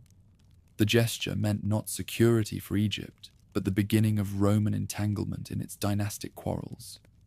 Alexandria itself was a wonder. Marble palaces gleamed along the shoreline. Colonnades stretched toward the harbor, and the great Pharos lighthouse blazed its beam across the Mediterranean. The city held libraries, temples, and a cosmopolitan population of Greeks, Egyptians, Jews, and merchants from every land.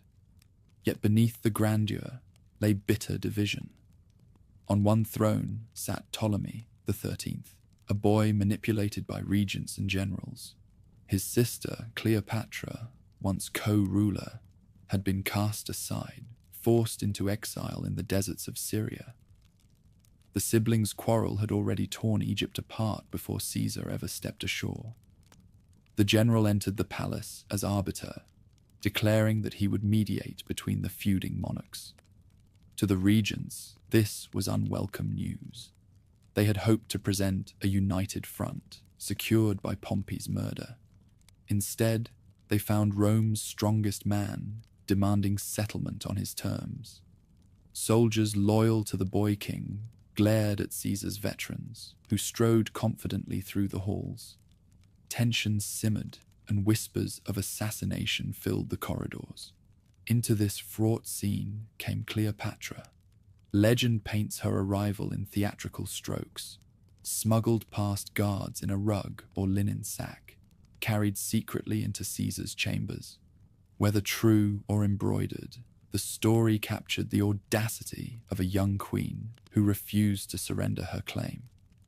When she emerged before the Roman commander, she captivated him. Her wit, intelligence, and presence impressed as much as her beauty. Caesar, weary from war and betrayal, found in her a partner whose ambition matched his own. Their alliance was sealed quickly, political necessity entwined with personal attraction. This union outraged the regents. To them, Caesar had chosen sides, elevating Cleopatra against the boy they served.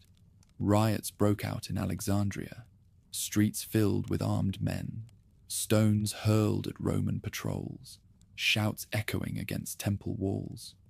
The city became a battlefield, its marble avenues stained with blood. Ptolemy's forces, numbering tens of thousands, besieged the palace quarter where Caesar and Cleopatra held their ground. The conqueror of Gaul, though far from home, faced yet another war.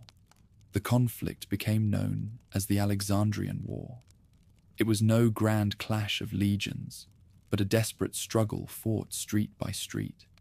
Roman cohorts fortified the palace and nearby theatre, hurling missiles from rooftops, pushing back assaults at narrow gates. Fires consumed whole districts, smoke blotting out the sun. Civilians fled in terror, while rival factions turned temples into strongholds. Caesar, outnumbered, relied on discipline and ingenuity. He ordered canals cut to bring water, built siege engines from whatever timber could be found, and fought alongside his men in the press of combat. One disaster nearly ended it all. Egyptian ships in the harbor threatened to cut off supply. To deny them, Caesar ordered the fleet burned. Flames spread uncontrollably, consuming warehouses and docks. Ancient accounts claimed the fire reached the fabled library, destroying thousands of scrolls. Whether true or exaggerated, the blaze became legend. Alexandria, jewel of the Mediterranean, now bore scars of Caesar's struggle for survival. Reinforcements arrived slowly. From Syria, allies dispatched troops who forced their way into the city to join the Romans. With their help, the tide turned. Battles raged along canals and causeways. Ptolemy's soldiers fought with courage, pressing the Romans hard, but discipline and tactics prevailed. In one climactic engagement on the Nile Delta, the boy king's forces were routed. Amid the chaos, Ptolemy himself attempted to flee by boat. Overloaded, the vessel capsized, and the young monarch drowned, swallowed by the river that had sustained Egypt since antiquity. With his death, resistance crumbled. Cleopatra was restored to the throne, now ruling beside a younger brother as custom demanded, though in truth her power rested on Roman arms. To Caesar, victory brought more than political settlement. The queen soon bore him a child, Ptolemy Caesar, remembered to history as Caesarion. Rumors spread across the Mediterranean, blending scandal with fascination. Rome's greatest general had allied himself with Egypt's most ambitious queen, forging a bond of bed and bedchamber alike. For several months, Caesar remained in Alexandria, enjoying both the luxuries of the court and the company of Cleopatra. Banquets glittered with gold plate, music drifted through perfumed halls, and processions along the Nile displayed the wealth of a kingdom unlike any province of Rome. Critics later accused him of indulgence, of forgetting duty amid foreign splendor. Supporters countered that he secured grain shipments vital to Rome and ensured Egypt's loyalty.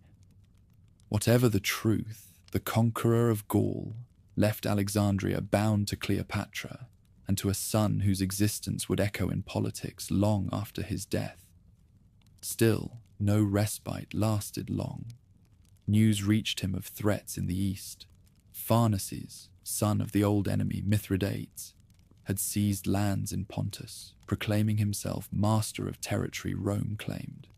Even as he reveled in triumph beside Cleopatra, Caesar knew he must march again. The civil war was not over, and new challenges awaited. Egypt had been secured, but the world beyond the Nile still burned. The Nile was quiet behind him when Caesar turned east. Months in Alexandria had secured Cleopatra on her throne, but news from Asia Minor could not be ignored. Pharnaces, son of Mithridates, had risen in Pontus. Like his father, he despised Roman rule and saw opportunity in the chaos of civil war. With Caesar locked in Egypt and Pompey's followers still stirring in Africa, Pharnaces struck boldly, overrunning territories Rome claimed as allies. His armies looted towns, enslaved populations, and sent messages across the region, proclaiming that the old kingdom of Pontus had been reborn. The conqueror of Gaul could not allow such defiance. It was not only prestige at stake. If Rome's allies in Asia wavered, the entire eastern frontier might unravel. Trade routes through the Black Sea, grain shipments from the coast, and loyalties painstakingly built during Pompey's eastern campaigns could collapse in weeks. Caesar marched north as soon as Alexandria was secure, leaving detachments to maintain order along the Nile, while he carried the war into Anatolia. The journey was relentless. From Egypt, his columns moved through Syria and Cilicia, across mountain passes where snow lingered on ridges. Local communities provided guides, mules, and grain. Cities opened their gates, more eager to show loyalty to Rome's rising master than risk his displeasure. Even so, the march strained soldiers already worn from years of civil conflict. They trudged on, driven by discipline and the presence of a commander who never spared himself hardship. Pharnaces prepared for confrontation at Zela, a stronghold in the hills of Pontus. He believed terrain and numbers favored him. His troops, though less disciplined than Roman veterans, were fierce and accustomed to the rugged landscape. Many remembered their fathers who had fought alongside Mithridates against earlier Roman invasions. To them, this campaign was not just rebellion, but revenge. Caesar advanced swiftly, refusing to grant the enemy time to consolidate. Camps sprang up near Zela, earthworks dug as if his men had endless strength. Reconnaissance revealed the Pontic army entrenched on high ground, their banners fluttering above ditches and palisades. The position seemed formidable, yet Caesar had faced greater odds in Gaul. He resolved to strike with speed before hesitation sapped morale. The clash unfolded with brutal suddenness. Romans moved at dawn, advancing across uneven ground in close formation. Pontic troops poured down the slopes, hurling javelins and charging with wild cries. For a moment, the veterans staggered under the ferocity, lines bending as men fell. Caesar rode among them, steadying the cohorts, signaling reserves forward. His presence transformed hesitation into resolve. Shields locked, swords thrust, and the Roman advance ground forward step by step. Within hours, the Pontic line fractured. Disorder spread as discipline faltered, and the Romans seized the moment. Cohorts surged uphill, driving the enemy back into their own camp.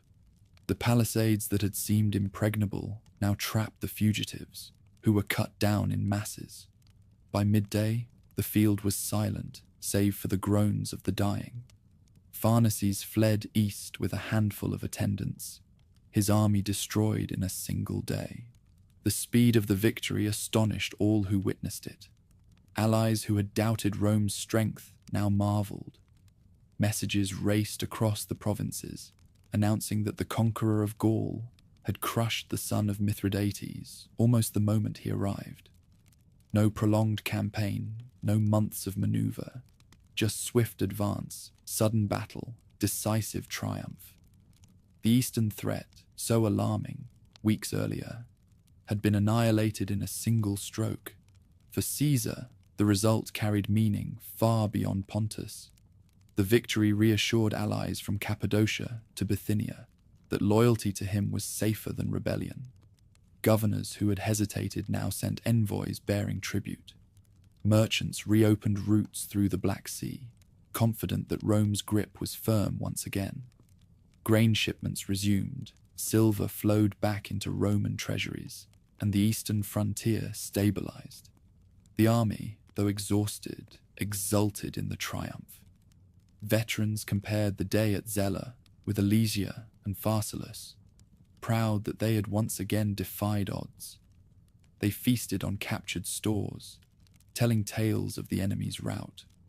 Officers compiled reports, dispatching them westward to inform Rome of the outcome. The brevity of the campaign only heightened admiration. While others delayed with counsels and preparations, Caesar had marched, fought, and conquered without pause. Rome received the news with awe. Senators still hostile muttered that fortune favored him unfairly, but even they admitted the brilliance of the result. Citizens in the Forum heard proclamations read aloud, marveling at how swiftly danger had been extinguished.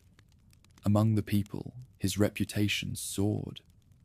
Already hailed as a hero of Gaul and victor at Pharsalus, he now appeared unstoppable. The general himself wasted no time basking in glory. He knew civil war still raged. In Africa, Pompeian loyalists gathered under Metellus Scipio and King Juba of Numidia. In Hispania, sons of Pompey stirred rebellion. Egypt remained volatile despite Cleopatra's restoration. Every corner of the Roman world demanded attention. To linger in Anatolia would risk new crises. Within days of the triumph, Caesar moved west once more, leaving local governors to rebuild order. Later generations remembered this campaign for its brevity. Writers condensed it into a phrase that would echo through history, a declaration of speed and certainty. It captured the essence of the march, the battle, and the result in only a few words. A distillation of what had been achieved in days rather than months. Whatever the form of that message, the meaning was unmistakable. The conqueror of Gaul had entered, seen, and overcome without delay. By autumn, the eastern provinces lay secure. Pharnaces retreated into obscurity, his ambition broken. Cities once fearful now displayed Roman standards with pride. From the hills of Pontus to the harbours of the Aegean, all acknowledged that Caesar's authority stretched unchallenged. For his army, it was one more campaign completed, one more proof that fortune marched in their ranks. For the Republic, it was another step toward transformation, as victories abroad fed the power of a single man at home. With the East pacified, Caesar prepared to return west. Ahead lay the shores of Africa, where Pompey's allies plotted resistance. The war was not yet finished, but momentum pressed ever forward. Zella had closed one chapter with extraordinary swiftness, leaving the world in no doubt that Rome's fate rested in the hands of a commander who seemed incapable of delay, hesitation, or defeat. The dust of Zella had barely settled when Caesar turned his eyes westward. Pharnaces had been swept aside with astonishing speed, but the war for Rome's soul was not finished. Across the sea, in Africa, Pompey's allies had gathered. Metellus Scipio, bound by marriage into Pompey's family, commanded senatorial forces. Cato the Younger, incorruptible and unyielding, gave their cause moral weight. King Juba of Numidia, long hostile to Rome, brought elephants and fierce warriors to their banner. There, on the coast of modern Tunisia, a new front threatened to undo all Caesar had won. The general moved swiftly. From Asia Minor, he crossed into Italy, rallying veterans and raising new recruits. The city received him with relief and celebration, but his stay was brief. Grain ships from Africa fed Rome. To allow the Pompeians to control those harbours was intolerable. He spent the winter months gathering fleets and supplies, then sailed for the African coast. Storms scattered his ships, and many soldiers arrived without provisions. Yet the conqueror of Gaul pressed on, confident that speed and audacity could substitute for numbers. Africa was a hostile land. Dry winds blew across plains dotted with scrub, and the sun scorched men unused to such heat. The Pompeian camp stretched across fortified positions near Thapsus, a harbour town whose walls glimmered under relentless light. Scipio and Juba commanded tens of thousands, their ranks swollen by elephants that towered over Roman lines. The sight unsettled Caesar's recruits, many of whom had never faced such beasts. Memories of Hannibal's invasion centuries earlier haunted them. At first, the campaign staggered. Caesar's scattered fleet left his army undersupplied, and foragers were harassed by Numidian cavalry. Yet he established camps, built lines of communication, and rallied allies from nearby towns. Gradually, his veterans arrived in larger numbers, their presence steadying the new recruits. With each passing week, his strength grew, while the Pompeian commanders hesitated, reluctant to risk all in open battle.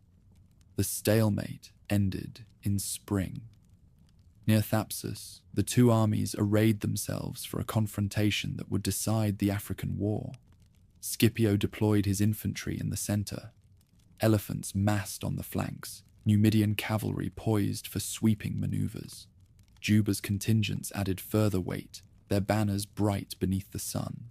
The sheer size of the host seemed overwhelming.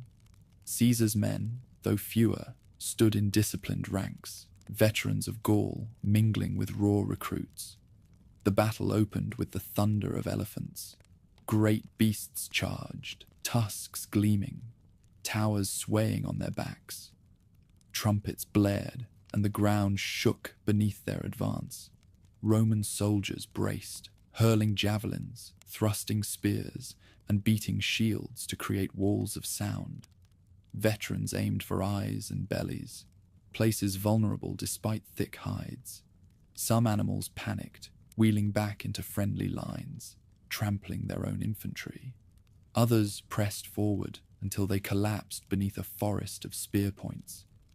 The fearsome spectacle dissolved into chaos as beasts fell screaming, riders crushed under their weight. With the elephants broken, Caesar unleashed his legions. Cohorts surged forward, shields locked, blades stabbing with relentless rhythm. Trumpets signaled coordinated advances, and centuries of training bore fruit. The Pompeian center resisted, but pressure mounted. On the flanks, Numidian cavalry attempted to outmaneuver their opponents, yet Caesar's horsemen, though fewer, fought with stubborn determination, driving them back step by step. The clash grew desperate. Dust filled the air. Cries of the wounded mingled with the clash of steel. Caesar moved along the lines, urging steadiness, pointing where gaps appeared, committing reserves at critical moments. His soldiers, recalling his presence at Alesia and Pharsalus, fought with renewed vigor. Slowly, the Pompeian ranks buckled. Panic rippled through their line as cohorts broke and fled toward the camp. The rout became slaughter. Roman veterans, enraged by years of civil conflict, showed little mercy. Camps were stormed, fugitives cut down, bodies littering the plain. Ancient accounts describe a frenzy so intense that Caesar himself struggled to restrain his men. Tens of thousands perished, their corpses piling along the shore. The elephants that had once seemed invincible lay sprawled in grotesque heaps, tusks broken, towers shattered. The Battle of Thapsus ended in decisive victory, its outcome never again in doubt. Yet the aftermath carried a darker weight. Among the defeated was Cato the Younger, who had withdrawn to Utica with a small band of followers. Known for his austerity and unbending virtue, Cato refused to submit. As news of Thapsus reached him, he gathered friends and family, assuring them of his resolve. That night, he fell upon his sword, choosing death over submission. His passing sent shockwaves through Rome. Even Caesar, victorious and supreme, is said to have mourned. For though Cato opposed him fiercely, his integrity was unquestioned. The Republic had lost one of its last uncompromising voices. Caesar entered Africa's towns as master. Thapsus fell, Carthage bowed, and Numidia was subdued. King Juba took his own life, unwilling to be paraded in a Roman triumph. Metellus Scipio fled by sea, but met death in flight. The remnants of Pompey's corps in Africa were annihilated. The conqueror of Gaul now commanded every province from the Atlantic to the Euphrates. In Rome, the victory was greeted with jubilation. Crowds cheered as news of Thapsus arrived. Temples filled with sacrifices of thanksgiving, and coins were struck bearing symbols of elephants and victory. Yet beneath the celebration lay unease. Each triumph brought Caesar closer to unchecked supremacy. Senators who once plotted resistance now bowed in submission. Those who had fled were dead or in hiding. No rival remained strong enough to challenge him openly. The general himself returned to Italy with solemn purpose. His triumphs would be celebrated in dazzling processions, but he knew civil war was not yet fully extinguished. In Hispania, Pompey's sons had raised rebellion, and Caesar resolved to finish what he had begun. Still, the African campaign marked a turning point. With Thapsus, organized senatorial resistance was broken, and the Republic's fate bent irrevocably toward one man's authority. The fields around Thapsus lay silent when the armies departed. Corpses of men and beasts alike covered the ground, mute testimony to the scale of slaughter. Survivors told of the terror of elephants charging, of camps stormed, of comrades trampled and cut down. Rome remembered the battle as both decisive and merciless, a triumph won at terrible cost. Cato's death at Utica added a final, tragic note. To many Romans, he became a symbol of resistance, the last true republican who refused to live under domination. To Caesar, he was a foe who could have been spared, yet chose defiance even in defeat. His passing elevated him into legend, a reminder that victory in civil war carried not only power, but grief. For Caesar, the African campaign closed one chapter of struggle. Spain remained to be subdued, but the Senate's champions were no more. In the years since crossing the Rubicon, he had taken Italy without blood, forced surrender in Spain, crushed resistance in Greece, subdued Egypt, and now annihilated his enemies in Africa. Each campaign added weight to his authority, until resistance seemed futile. Yet with each triumph, the Republic slipped further from its old form. What began as rivalry between generals had become the rise of a single master. The Battle of Thapsus, fought beneath the African sun, stood not only as a military victory, but as a symbol of transition, the moment when organized opposition fell and Caesar's supremacy became undeniable. The African campaign had ended in slaughter, yet the flame of resistance did not die with Cato at Utica. Two sons of Pompey the Great, Gnaeus and Sextus, escaped across the sea to Hispania. There, in rugged provinces far from Italy's heart, they raised a final army against Caesar. Veterans loyal to their father, refugees from Thapsus, and Spanish levies swelled their ranks until they claimed more than 70,000 men. For Romans weary of war, the news was bitter. The Republic's struggle was not yet finished. Hispania offered ground well suited for rebellion. Mountains cut across the land, valleys concealed ambushes, and local communities had long memories of past Roman oppression. The Pompeian brothers played on these grievances, portraying themselves as avengers of their father and defenders of tradition. Gnaeus, the elder, spoke in fiery tones, promising that Caesar's tyranny would end on Spanish soil. Sextus, quieter but shrewd, secured supplies and organized fleets along the coast. Together, they created a power too great for Caesar to ignore. In early 45 BC, the conqueror of Gaul marched west. He had crushed rivals in Italy, Greece, Egypt, Pontus, and Africa, but now faced an enemy born of the same blood as Pompey. His legions, though seasoned, grumbled at the prospect of yet another campaign. Many had followed him for more than a decade, their bodies scarred, their purses heavy with spoils, longing for peace at last. Yet loyalty bound them. When Caesar called, they marched. The campaign was grueling. Hispania's terrain tested discipline as much as combat. Roads wound through mountain passes, rivers swelled with spring floods, and supplies moved slowly along rugged tracks. Pompeian forces harassed columns with cavalry raids, burning villages suspected of loyalty to Rome. Caesar pressed on, refusing to let fatigue slow him. He knew delay only strengthened his enemies, who drew confidence from each day of freedom. The decisive encounter came near the town of Munda in the south of Hispania. There, on rolling hills dotted with olive groves, the Pompeian army took position.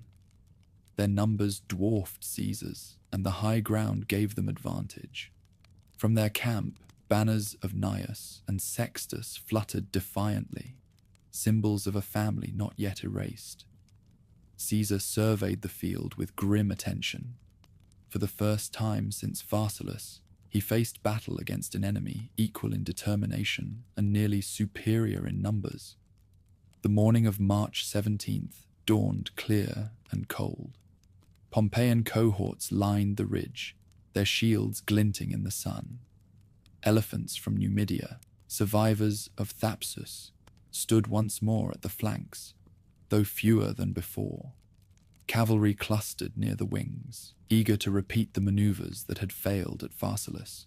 In the valley below, Caesar drew up his veterans in tight formation. Standards rose, trumpets blared, and the armies advanced. The uphill struggle was brutal.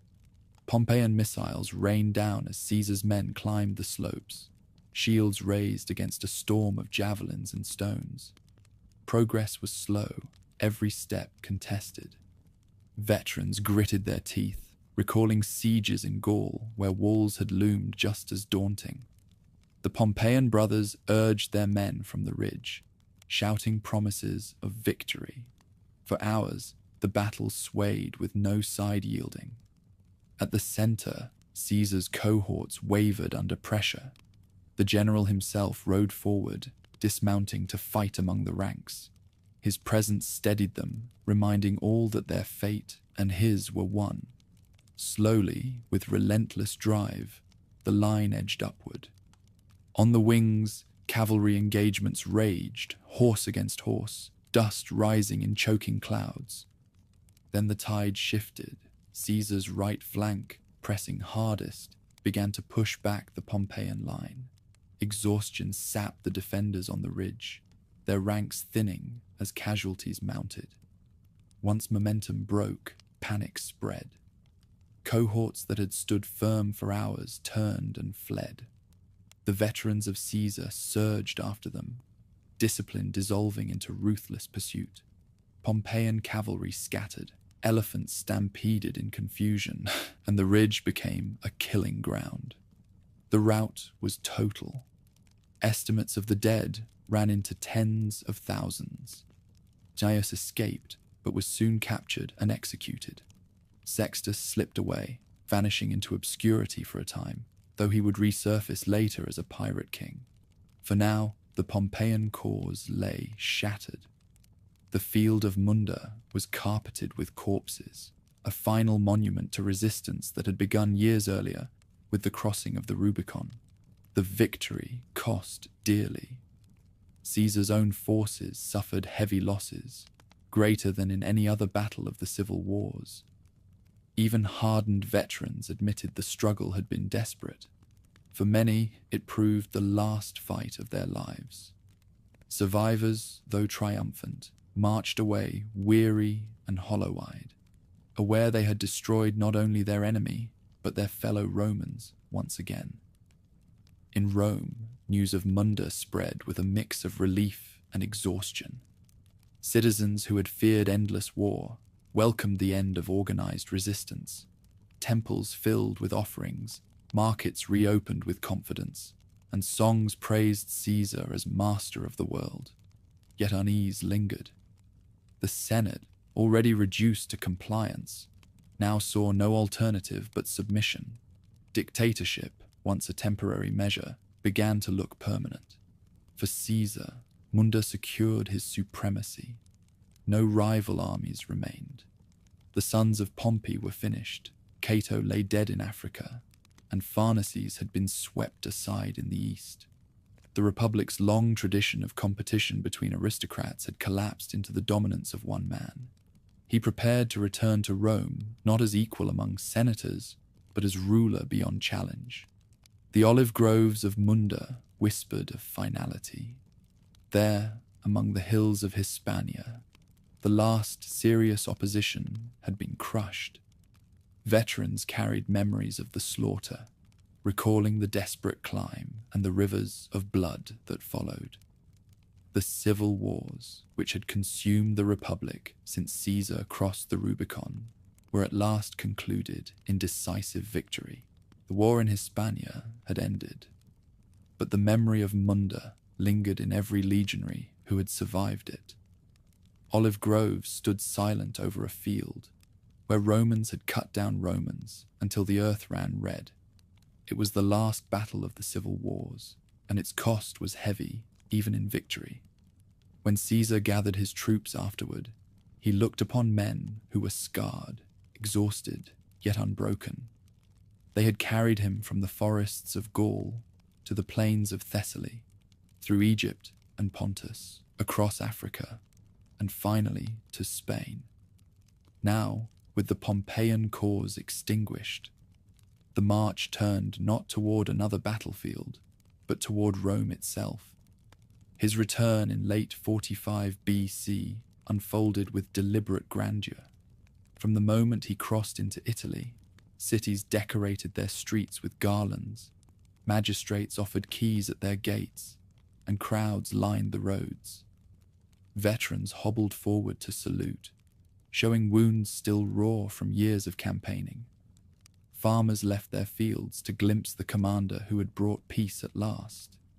In village after village, the reception was the same, jubilation mixed with awe. When he entered the capital, the scene reached its peak. Rome erupted in celebration. Trumpets blared, incense burned in the streets, and citizens hailed the conqueror of Gaul as master of the Republic. Triumph after triumph followed. Over several days, he paraded victories from a decade of war. Gaul subdued, Pharsalus won, Egypt tamed, Pontus crushed, Africa pacified, and Spain secured. Each procession displayed spoils and prisoners.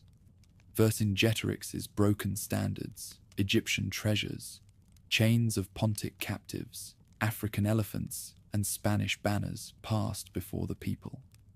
Chariots glittered, musicians played, and feasts filled the city. The spectacle awed the crowds, but unsettled some senators. A single triumph was an extraordinary honor, but Caesar's processions blurred together into something more, a statement that he alone embodied Rome's power. As citizens cheered and coins were struck with his image, senators whispered uneasily in colonnades. The Republic's traditions, which had once balanced power among magistrates, seemed drowned in the flood of a single man's glory. After the celebrations, Caesar turned to reform. Years of civil war had left the Republic disordered, and he moved swiftly to restore stability on his terms. The calendar was reorganized into the system later called the Julian calendar, correcting errors that had long confused festivals and harvests. Colonies were established across Italy, Gaul, and Spain, settling veterans in fertile lands while relieving the crowded city. Debt laws were adjusted, easing burdens without erasing obligations entirely. Grain distribution was standardized, ensuring a steadier supply. The Senate itself was expanded. New members from Italy and even provincial towns were admitted, men once excluded from the Republic's highest council. To Caesar, this broadened representation and strengthened loyalty. To aristocrats, it diluted their prestige, yet they could do little to oppose it. Sessions were held in his presence, decrees issued at his suggestion, and magistrates chosen with his approval. The Senate still met, but its voice no longer guided Rome. It echoed the will of one man. Building projects reshaped the city. Plans were laid for new forums, temples, and libraries. Work began on the Forum of Caesar, a vast space meant to rival the Forum Romanum itself. Statues rose in his honor, some in temples traditionally reserved for gods. His likeness appeared on coins across the Mediterranean, the first living Roman to claim such prominence. In every corner of the empire, from the Euphrates to the Pillars of Hercules, Caesar's image marked authority. Yet even as he acted the statesman, he accepted honors that alarmed republicans. He was appointed consul year after year, censor for life, and eventually dictator perpetuo, dictator without term. His chair in the Senate gleamed with gold. His body was guarded by lictors carrying axes within the pomerium, a symbol once forbidden. Festivals celebrated his name, and some proposed that he be worshipped among the gods. To many Romans, it seemed kingship, in all but name, had returned. The people, however, felt stability. Markets reopened, farmers sold produce without fear of raids, and merchants sailed safely under Roman banners. Veterans found land to cultivate, and colonists spread across provinces, binding them more closely to Rome. For the urban masses, the dictator's rule meant grain distributions, festivals, and security. While aristocrats fumed, ordinary citizens praised the man who had ended years of chaos. Caesar himself dreamed beyond Rome. He spoke openly of a grand eastern campaign, a march into Parthia to avenge the disaster at Carrhae, where Crassus had fallen. Maps were drawn, supplies ordered, and legions readied. He intended to extend Rome's frontiers to the Persian Gulf, surpassing even Alexander in conquest. The war would begin in 44 BC, and he planned to leave within months. In private life, he entwined himself with Cleopatra. The Egyptian queen visited Rome with their son, Caesarion, causing whispers in every quarter. Some senators gnashed their teeth at the sight of her gilded barge on the Tiber, fearing that Caesar might one day crown her Queen of Rome.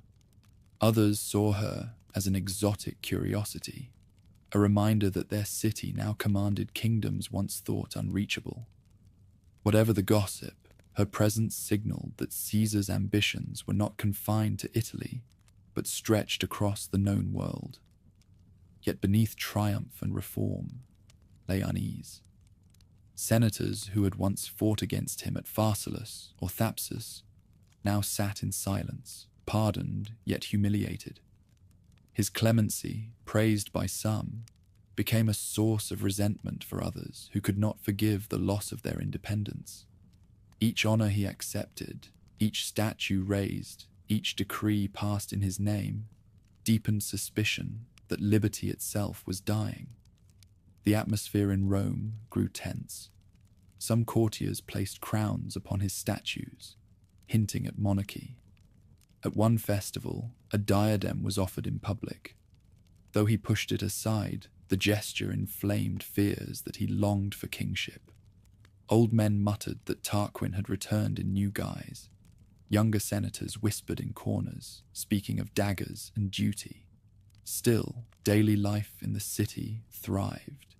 Gladiatorial games dazzled, theatres bustled, and new buildings rose from the dust. For the common people, Caesar's rule meant abundance and entertainment. For aristocrats, it meant submission. Two visions of Rome coexisted uneasily, one of prosperity under a master, the other of liberty fading under dictatorship. By the start of 44 BC, Caesar held more power than any Roman in memory. He had remade the calendar, filled the Senate with his appointees, settled veterans across the provinces, and planned conquests that would carry Roman banners to the Parthian frontier.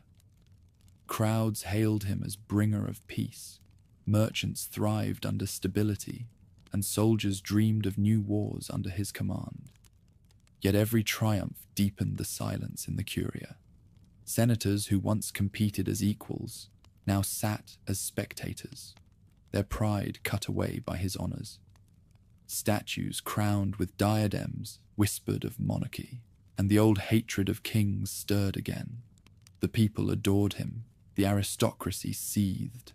Rome glittered with festivals, games, and monuments, but beneath the marble streets, resentment hardened into conspiracy. Men he had spared after Pharsalus now gathered in secret, swearing that liberty would not outlive his ambition. And so, as Caesar stood at the height of glory, master of Rome, reformer of its calendar, victor of every battlefield, the shadows lengthened. He believed the Republic secure in his hands.